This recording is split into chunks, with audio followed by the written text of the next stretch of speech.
Hi, I'm Kera, an author of double rake loom knitting books. Hi, today I'm demonstrating how to add a magic knot to connect two yarn strands. First, make a simple knot, just like that.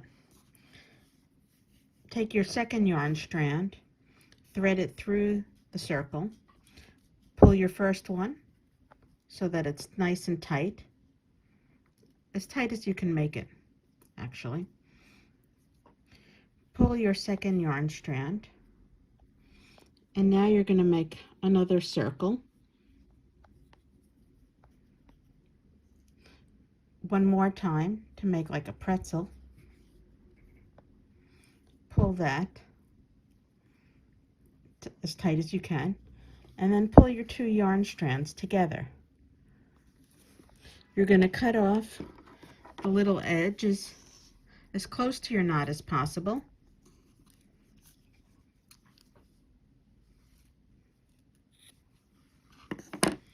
And now you've connected your two yarn strands with a magic knot.